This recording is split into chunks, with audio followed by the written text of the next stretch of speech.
தோழர்கள் அனைவருக்கும் வணக்கம். இன்று நாம் பன்மை வழி அரங்கில் வரலாற்று திருப்பம் வள்ளலார்,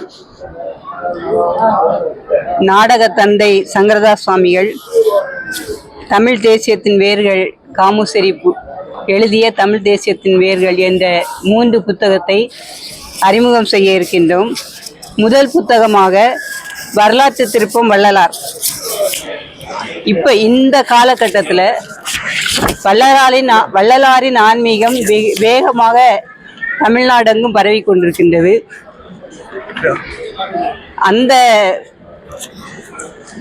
பரப்பலை ஏற்றுக்கொள்ள முடியாமலோ என்னமோ வள்ளலார் மையத்தை சிதிலமடைய செய்யும் வேலைகளும் நடந்து கொண்டிருக்கின்றது. எனவே இந்த காலகட்டம் என்பது வள்ளலாரை வள்ளலாருடைய சன்மார்க்க சங்கத்தை நிலைநாட்டுவதற்கு ஏற்ற காலம். அதற்காக நாம் செய்ய வேண்டிய அனைத்தையும் செய்ய வேண்டிய காலம்.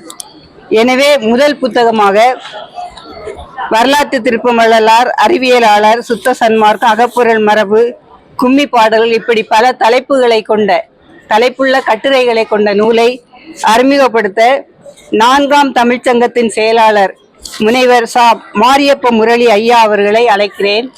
இன்றைய சிறப்பு என்னன்னா, 4ஆம் தமிழ்ச்சங்கம் தோன்றிய நாளில் 1901ஆம் ஆண்டு செப்டம்பர் 14ஆம் நாள் தான் இந்த சங்கம் தொடங்கிய நாள். எனவே இந்த நாள் மிக சிறப்பானது. ஐயா அவர்களை அந்த நூலை அறிமுகம் செய்ய அழைக்கிறேன். 4ஆம் தமிழ்ச்சங்கத்தை தோற்றுவித்த வள்ளல் பொன் பாண்டித்துரைத்தவருடைய இந்த துவக்கப்பட்ட நாளில் ஒரு நல்ல வள்ளலாருடைய நூல் அறிமுகமானது மதுரை இதில் நடக்கிறது மிக மகிழ்ச்சிக்குரியது. இப்போ பொதுவாக இப்போ ஐயாட்ட கூட வந்தோன்னு சொன்னேன், முன்னாடி மதுரையை பற்றி ஒரு மாவட்ட நிர்வாகத்தின் சார்பாக ஒரு அரங்கு அமைச்சிருக்காங்க.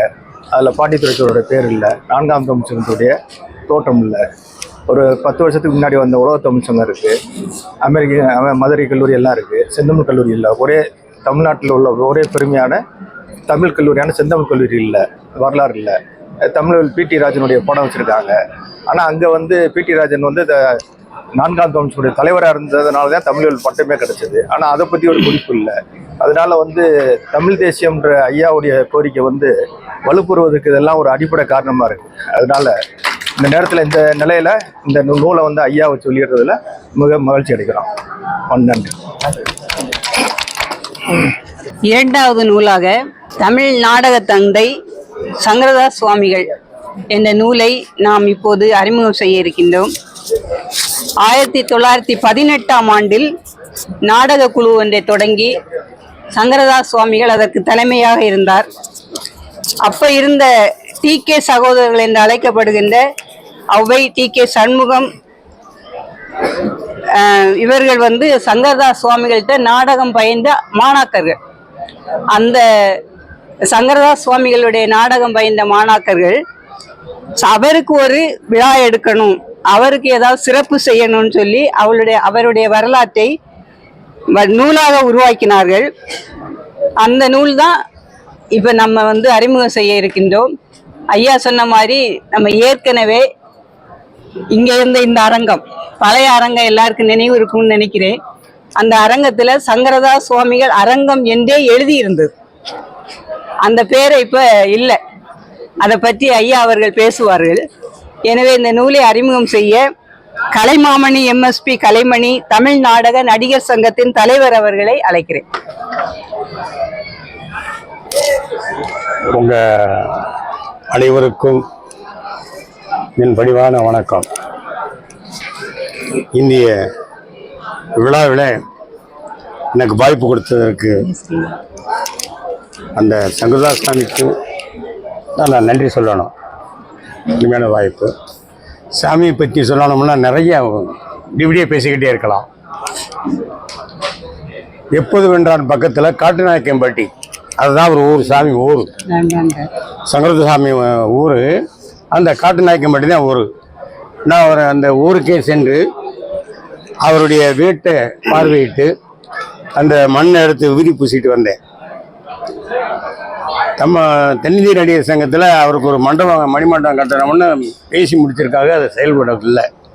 அது ஒரு பக்கம் இருக்க, தமிழகத்தின் சிறப்பான ஒரு நகரமாக இருக்கப்பட்ட இந்த மதுரை மாநகரிலே அம்மா சொன்னது போல டி சங்கரதாஸ் நாடக தந்தை, தமிழ் நாடக தந்தை சங்கரதாஸ் சாமிகள் கலையரங்கம் ஒன்று இங்கே நம்ம இருக்கிற இடத்துல நின்றுகிட்டு இருக்கமே இந்த இடத்துல இருந்தது. அந்த கலையரங்கம் சாதாரணப்பட்ட கலையரங்கம் அல்ல. பேரறிஞர் அண்ணா அவர்கள் நீதி தேவனின் மயக்கம் என்ற நாடகமும் சந்திரோதயம் என்ற நாடகமும் நடத்திய பேரும்புகளும் பெற்ற இந்த கலையரங்கம், முத்தமிழறிஞர் டாக்டர் கலைஞர் கருணாநிதி அவர்கள் நடித்த காகிதப்பூ என்ற நாடகத்தை இந்த கலையரங்கத்தில் நடித்து பேரும்புகளும் பெற்றவர். அடுத்தபடியாக நடிகர் தினம் சிவாஜி கணேசன். நீங்கள்லாம் தங்கப்பதக்கம் சினிமா பார்த்துருப்பீங்க, இங்கே நாடகமே நடந்துச்சு. அந்த தங்கப்பதக்க நாடகம் நடந்த மேடை நம்ம இந்த சங்கரதாசாமி கலையரங்கம். புரட்சி தலைவர் முன்னாள் முதல்வர் எம்ஜிஆர் அவர்கள் நாடோடி மன்னன் வெற்றி விழா சிறப்பாக நடந்தது. அந்த வெற்றி விழாவிலே எம்ஜிஆருக்கு தங்கவாள் பரிசு கொடுக்கப்பட்டது. அந்த நிகழ்ச்சி இந்த சங்கரதாசாமி கலையரங்கத்தில் தான் நடந்தது. இன்னும் பெரிய பெரிய ஜாம்பவான்கள்லாம் நடித்து பேரும் புகழும் பெற்ற இந்த சங்கரதாசாமி கலையரங்கம், அந்த கலையரங்கம் என்ற நாமத்தையும் அவருடைய திருவுருவ படத்தையும் எங்கள் மதுரை தமிழ்நாடு நாடக நடிகர் சங்கத்தின் சார்பாக நாங்கள் செய்து வைத்தோம். இப்போது காணவில்லை. மிக ஒரு பெரிய வருத்தம் என்னவென்றால், அப்பேற்பட்ட ஒரு மகானுடைய நாமத்தை வைக்காமல் இந்த இடத்திற்கு மாநாட்டு திடல் என்று பெயர் வைத்திருக்கிறார்கள்.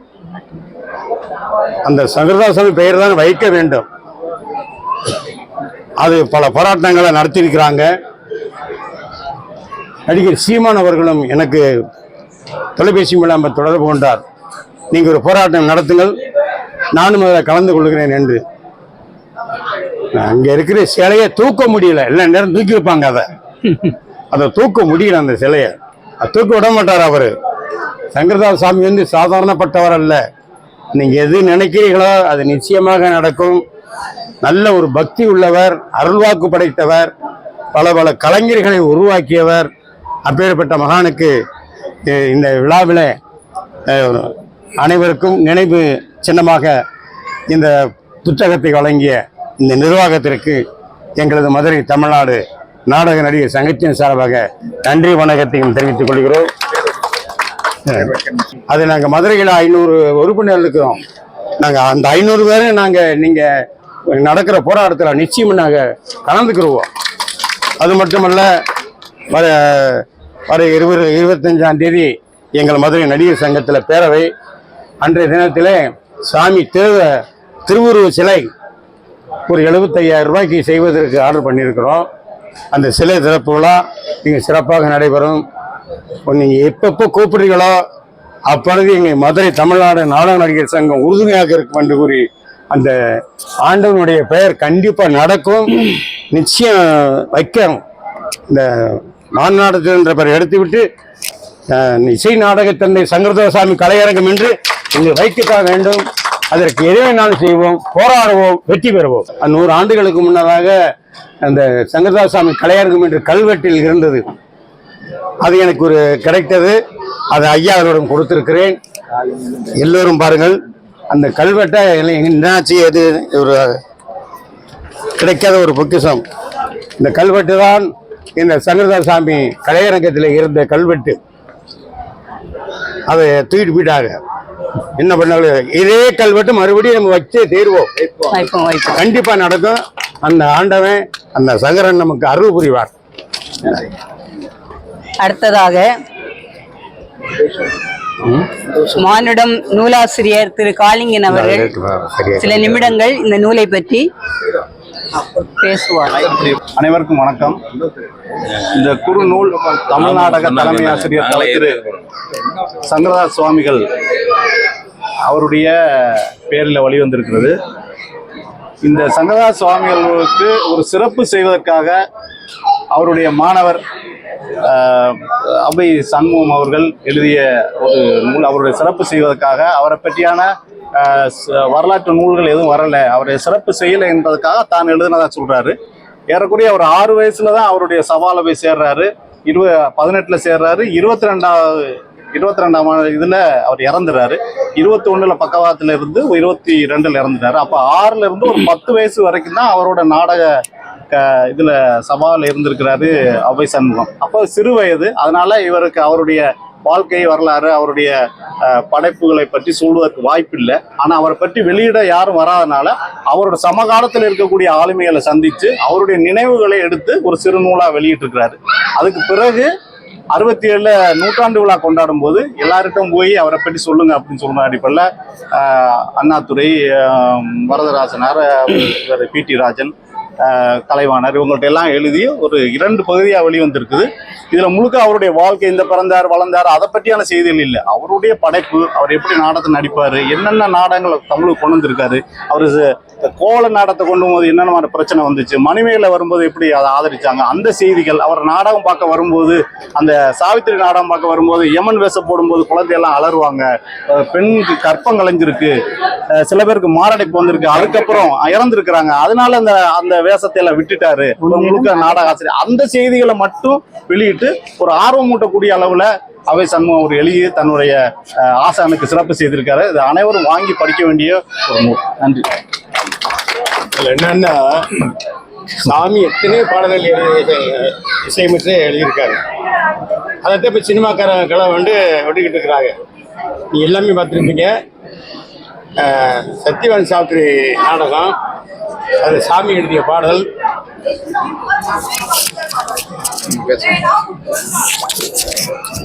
சத்யவான் சாவித்திரி நாடகத்துல சாமி எழுதிய அந்த மெட்டு, ஏனோ என்னை எழுப்பலானாய் மடமானேன், எனக்கு அதனை எடுத்துரைக்க இசைந்து கேட்கலானே அப்படின்னு சாமி எழுதியிருக்காரு.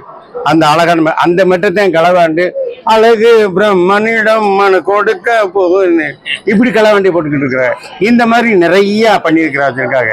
பல ராகங்கள், பல மெட்டுகள் நல்ல கருத்தாக செஞ்ச அந்த தெய்வம் சங்கரதாஸ் சாமி அவர்கள். 3வது நூலாக கவி காமுசிரிப்பு எழுதிய தமிழ் தேசியத்தின் வேர்கள் என்ற நூலை நாம் இப்போது அறிமுகம் செய்கின்றோம். இஸ்லாமியர்கள் மதத்தின் பக்கம்தான் நிற்பார்கள், இனத்தின் பக்கம் நிற்க மாட்டார்கள் என்ற ஒரு கருத்து அன்று மட்டுமல்ல இன்றும் நிலவிக் கொண்டிருக்கிறது. அந்த கூற்றை பொய்யாக்கியவர் காமுசெரிப். காமுசெரிப்பு தமிழ் நாட்டின் உரிமைகளுக்காகவும் தமிழ் நில மீட்புக்காகவும் பல பேர் நடத்திய போராட்டங்களோடு தொடர்ந்து இணைந்து போராடி இருக்கிறார். தமிழ் மொழியின் மீது தாகம் கொண்டவராக இருக்கின்றார். உரிமைகளுக்காக குரல் எழுப்பக்கூடியவராக இருக்கின்றார். ஐயா சொன்னது போல இவரும் பல திரைப்பட பாடல்களை எழுதியிருக்கின்றார். நாம் சொல்ல வேண்டும் என்றால், சிட்டுக்குருவி சிட்டுக்குருவி செய்தி தெரியுமா, பொன்னான வாழ்வு மண்ணாகி போகுமோ, பணம் பந்தியிலே குணம் குப்பையிலே, ஒன்று சேர்ந்த அன்பு மாறுமா, இருக்கும் இடத்தை விட்டு இல்லாத இடம் தேடி எங்கோ அலைகிறாய், அன்னையை போல ஒரு தெய்வம் இல்லை, ஏரிக்கரையின் மேலே போறவளே பெண்மையிலே, இப்படி பல நீங்க தான் எழுதியிருக்கீங்க. அப்படி பல பாடல்களை திரைப்பட பாடல்களாக இவர் எழுதியிருக்கிறார். தமிழ் மொழியின் மீது தீராத தாகம் கொண்டவர். இந்த நூலை அறிமுகப்படுத்தி பேசுவதற்காக நாம் தமிழர் கட்சியின் கிழக்கு மண்டல செயலாளர் திரு கே அப்துல் ஹக்கீம் என்பவரை அழைக்கிறேன். தாய் தமிழ் உறவுகள் அனைவருக்கும் மாலை வணக்கம். தமிழ் புத்தக வெளியீட்டு விழாவில் முதன்முறையாக ஒரு இளைஞர்களுக்கான வாய்ப்பை முன்னிறுத்தி கொண்டு வந்திருக்கீங்க. அதுவும் இஸ்லாமிய சமூகத்திற்கான அந்தஸ்தை கொடுக்குறீங்க. அந்த அடிப்படையில் நான் பதிப்பகத்திற்கு மிகவும் நன்றியை தெரிவிச்சுக்கிறேன். ஆனால் நான் ஒரு இஸ்லாமியனாக கலந்து கொள்வதை விட நான் தமிழனாய் உணர்ந்து கலந்து கொள்வதை தான் நான் பெருமையாக கருதுகிறேன். ஐயா அவர்கள் பேசினது போல 4ஆம் தமிழ்ச்சங்கம், ஒவ்வொரு தமிழ்ச்சங்கமும் கடந்து நிலையான தமிழ்ச்சங்கம் 4ஆம் தமிழ்ச்சங்கம் ஐயா பாண்டித்துரை அவர்களால் நிறுவப்பட்டது.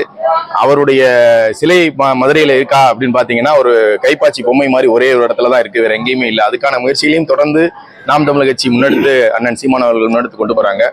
இந்த அரங்கத்தினுடைய பேர் ஐயா அவர்களுடைய சங்கரதாஸ் சுவாமிகள் அவருடைய பேரை வைப்பதற்கு அண்ணன் எத்தனையோ தொடர் போராட்டங்களை ஐயா மணியரசன் ஐயா அவர்கள் வழிகாட்டியதன் பேர் நிறைய போராட்டங்களை முன்னெடுத்து பேசியிருக்காங்க. அந்த நிகழ்வை அண்ணன் தனிப்பட்ட முறையில் பேசும்போதெல்லாம் சொல்லுகிறார்கள், ஊர்ல யாருக்கெல்லாம் பேரை கொண்டே நிலைநிறுத்துறாங்க. எங்கள் தலைவர் சொல்வது போல வரலாற்றை படி வரலாற்றை படை, ஆனா இங்க நம்ம தமிழ் இனத்தினுடைய வரலாறு வந்து வரலாறாகவே இல்லை. அதை வந்து மறைக்கப்பட்டு கடத்தப்பட்டு கொண்டு போயிட்டு இருக்கு. அண்ணன் சொன்னது, ஐயா சொன்னது போல நம்மளுடைய கல்வெட்டுல இருந்து நம்மளுடைய அடிப்படை ஆதாரங்கள் எல்லாத்தையும் கடத்தி கொண்டு போயிடுறாங்க. அதுக்கு அடுத்து வருகிற தலைமுறைக்கு இது கடத்தப்படக்கூடாது அப்படின்ற முடிவில் ரொம்ப தெளிவா இருக்கிறாங்க. ஆனால் அப்படி ஒருபோதும் இந்த தமிழினம் சளைத்து போகாது. வரலாற்றை நாங்க தோண்டி எடுத்து மறுபடியும் இந்த வரலாற்றை நிரூபம். ஐயா சங்கரதாஸ் சுவாமிகளுக்கு இதே இடத்தில் மிகப்பெரிய பொன்விழா கொண்டாடுவதற்கான முயற்சியை நாம் தமிழர் கட்சி உறுதியாக எடுக்கும் என்பதை நான் சொல்றேன். அண்ணன் வந்து அடிக்கடி இந்த விடயத்தை பேசுவாங்க. ஐயா ஏற்கனவே சொன்னது போல எல்லார் கூடவே தொடர்பு வந்து இந்த விஷயத்தை அண்ணன் எடுத்திருக்காங்க. இஸ்லாமியர்களை வந்து அவர்கள் வந்து அரேபியாவிலிருந்து வந்தவர்கள் அல்ல, இங்கிருந்து தமிழர்களிலிருந்து மாறியவர்கள் தான். அதனால முஸ்லீம் லீக் அவருடைய தலைவர் சொல்லும்போது சொல்றாருல, அவர் வந்து என்ன சொல்றாருன்னா, அம்மா அப்படின்னு அல்லாஹ் என்று அழைப்பதற்கு முன்னவே நாங்க அம்மான்னு அழைச்சிட்டோம். எங்களுக்கு முதல்ல தமிழ் தான், அப்புறம் தான் எல்லாமே. அதை தாண்டி அதை ஒவ்வொரு இஸ்லாமியர்களும் எப்போதும் உணர்ந்துதான் இருக்கிறாங்க. ஆனா வந்து இஸ்லாமியர்கள் தனிப்படையா அவங்களை வந்து ஒரு தனிமைப்படுத்தி வைக்கப்பட்டிருக்காங்க. அது காலம் வெகு தொலைவில் இல்லை.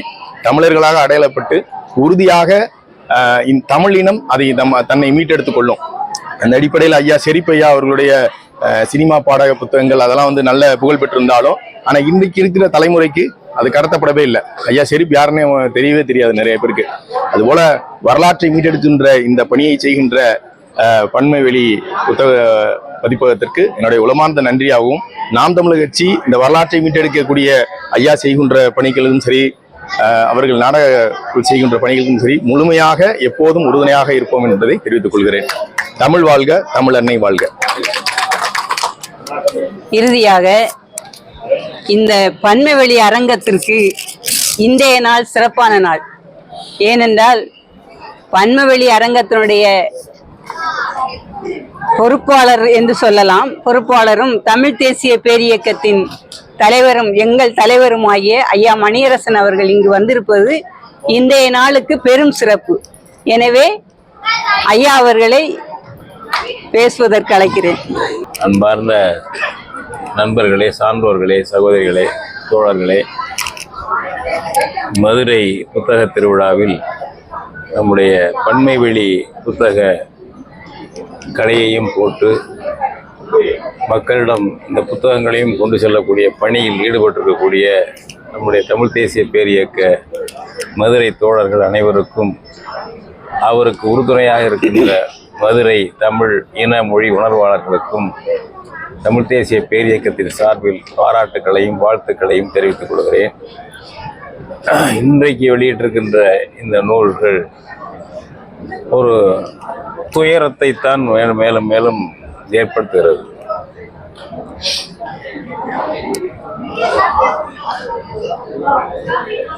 நம்முடைய அடையாளத்தை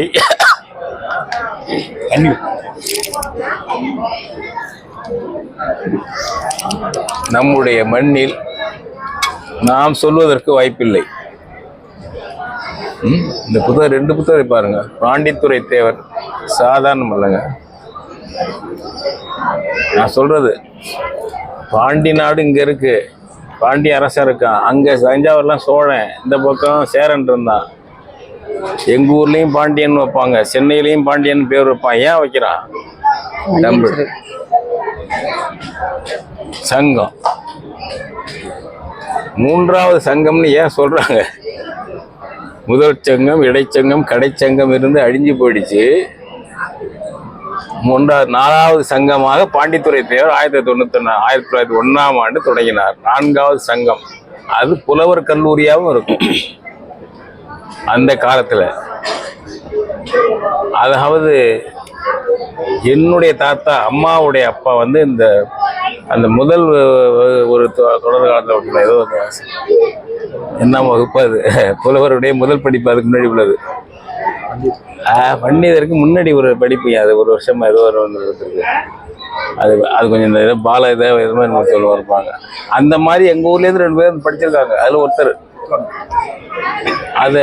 அந்த வந்து பாலபண்டிதம், பாலபண்டிதம்னு பேர் அதுக்கு. அதெல்லாம் முடிச்சார முடிக்கல. அப்புறம் அவர் அங்கே ஊருக்கு வந்திருக்காரு, பட்டாமணியார் இருக்காரு, அப்படி போயிட்டு இருந்துருக்காரு. இன்னொருத்தரும் எங்க ஊர்ல இருந்து இருக்காரு,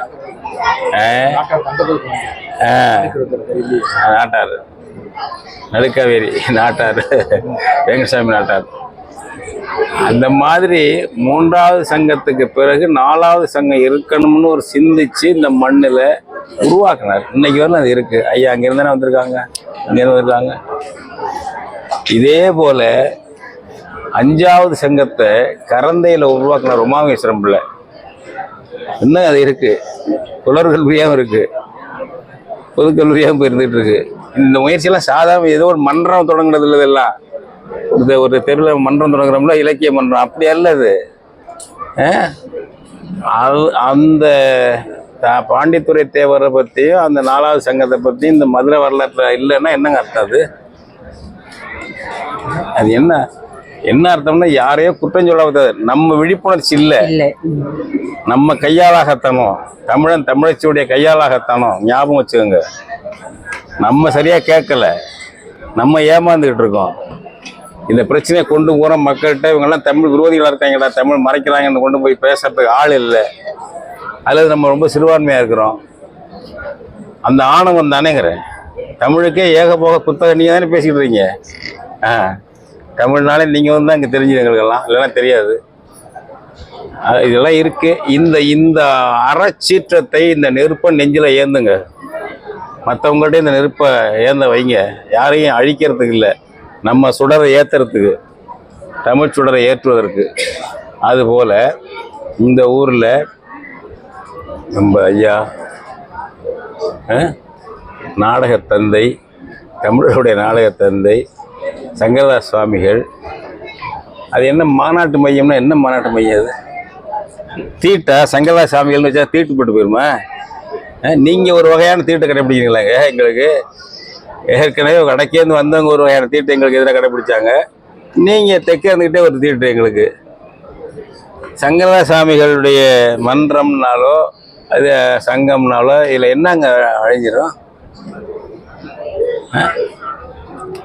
அதெல்லாம் சொல்லக்கூடாது. இப்போ அரசியலாக போய்டுது. தெருவுக்கு தெரு செலவு வைக்கிறீங்க, தெருவுக்கு தெரு பேர் வைக்கிறீங்க, என்னென்னவோ வைக்கிறீங்க. இந்த இடத்துல சங்கரதாஸ் சாமி பேர் வைக்கக்கூடாதுன்னு என்னது? இந்த மதுரையில் இருந்த பேர் எங்களுக்கு தான் தெரியுமே. இருந்த பேர் நாங்களாம் வந்திருக்கோம். இந்த எத்தனையோ கூட்டம் நடந்திருக்கு. ஈழத்துக்கு அப்படின்றவங்களுக்கு ஆதரவாக எத்தனையோ கூட நாங்கள் மாநாடே நடத்திருக்கிறோம். பழைய கட்டிடத்தில் மாநாடே நடத்திருக்கோம். தமிழ் தேசிய மாநாடே நடத்திருக்கிறோம். மொழிப்போர் 50வது ஆண்டு மாநாடு நடந்தோம். இது என்ன கொடுமைங்க இது? மதுரையில் இந்த இது நடக்குதுன்னா, மதுரையில் இந்த துணிச்சல் எங்கேருந்து வரும்னு பார்த்துங்க. நம்ம அதை கொண்டுகிட்டு போகணும். நம்ம பங்களிப்பு சரியில்லைன்னு அர்த்தம். நம்ம பங்களிப்பு சரியில்லை. நான் வந்து கவனக்குறைவாக இருந்த போது என்னட்ட ஒருத்தர் பிக் பாக்கெட் அடிச்சுட்டான்னு சொல்றதுல என்ன திறமை இருக்கு? அதானே, பிக் பாக்கெட் குற்றம் தான். நான் கவனக்குறைவாக இருந்த போது ஒருத்தர் என்ன பிக் பாக்கெட் அடிச்சுட்டான்னு சொன்னால் என்ன திறமை இருக்குங்கிற ஒருத்தரும் அதை சிந்திக்கணும். நம்ம ஒரு அந்த உறுதியை எடுக்கணும். அதுபோல் கவி காமு ஷெரீப் அதை படித்து பாருங்கள். பாடல்கள், திரைப்பட பாடல்கள், கட்டுரை அருமையாக எழுதிட்டாருங்க. இன்னைக்கு நாங்கள் ஏதோ புதுசாக உருவாக்குறோம், நாங்கள் சீமானோம், நாங்கள் உருவாக்குறோம் தமிழ் தேசியம், அதெல்லாம் அவர் எழுதியிருக்காரு. கவி காமு ஷெரீப் எழுதியிருக்காரு, படித்து பாருங்க. முன்னோர்கள் அந்த சாதாரண இல்லை, எல்லாம் பண்ணியிருக்காங்க. அது தமிழ் அறிஞர்கள், நாவலர் சோமசுந்தர பாரதியார்லாம் அறிவியல் பூர்வமாக சிந்திச்சு வருவாங்க. மொழிக் கொள்கையாக இருக்கட்டும், இனக்கொள்கையாக இருக்கட்டும், அறிவியல் பூர்வமாக சிந்திச்சவங்க அவங்களாம். உமாமேஸ்வரம் பிள்ளையுடைய இதை போட்டுருங்க, கவிஞர்களாக தான் எடுத்தாப்புல. 1937 மொழிப்போர் மாநாடு திருச்சி தேவர் மன்றத்தில் வரவேற்புரை புத்தகம் கன்னடத்தில் எங்கள் இதில் வந்துருக்கு. தனியாக புத்தகம் போட போகிறோம். என்ன அருமையான உரையாற்றிருக்காரு ஒரு வரவேற்புரை. அச்சடித்து இப்போ இதாக வரப்போகுது. நம்ம ஆட்கள், நம்ம அறிஞர்கள் அவ்வளோ சாதாரணமான ஆட்கள் இல்லை. மொழி வழி மாநிலம் தமிழ்நாடு தமிழருக்கு என்ன அவங்க தான் முழக்கம் கொடுத்தது, இந்த அறிஞர்கள் தான். உமாமேஸ்வரம் பிள்ளை, சோமசுந்தர பாரதியார், நம்முடைய மறைமலை அடிகளார், ஈயப்ப விஸ்வநாதம், இந்த மாதிரி இவங்கெல்லாம் கொடுத்தது முதல்ல. சரி, அது இருக்கட்டும். இதெல்லாம் சொல்லிகிட்டு இருக்கோம். துயரத்தை சொல்லி ஆடுறது மட்டும் பார்த்தாது, இதெல்லாம் மாற்றி அமைக்கணும். அந்த உறுதியை அனைவரும் எடுத்துக்கொள்ள வேண்டும். அந்த வகையில் முக்கியமான 3 புத்தகங்கள் இன்னைக்கு இங்கே வெளியிட்டிருக்காங்க. அதில் கலந்து ஒரு தற்செயலாக வந்துட்டு போவோம், நம்ம தோழர்கள் புத்தகம் நடத்திட்டு இருக்காங்க, வந்து பார்த்துட்டு போவோம் என்ற முறையில் வந்து ஒரு நல்ல நிகழ்ச்சியிலையும் பங்கு கொள்ள வாய்ப்பு கொடுத்தவங்க அனைவருக்கும், இதில் கலந்து கொண்ட சான்றோர்களுக்கும் பாராட்டும் நன்றியும் தெரிவித்துக் கொள்கிறேன். வணக்கம். இவ்வாறான பல செய்திகளை, பல சிக்கல்களுக்கு விடை கிடைக்கக்கூடிய செய்திகளை தமிழர் கண்ணோட்டம் வலைவழியில் வெளிப்படுத்தி வருகிறோம். இது தற்சார்பாக செயல்படுவதற்கு நிதி தேவைப்படுகிறது. இந்த நிதியை நம்முடைய மக்களாகிய நீங்கள்தான், இளையோரும் பெரியோரும் நண்பர்களும் தோழர்களும் சான்றோரும், நீங்கள் உங்களால் இயன்ற அளவு என்ன இயலுமோ அந்த நிதியை வழங்குமாறு அன்போடும் உரிமையோடும் கேட்டுக்கொள்கிறேன். உங்களுக்கு நன்றி உணர்வோடும் பொறுப்புணர்வோடும் தமிழர் கண்ணோட்டம் செயல்படும் என்பதை உறுதி தெரிவித்துக் கொள்கிறேன். நன்றி, வணக்கம்.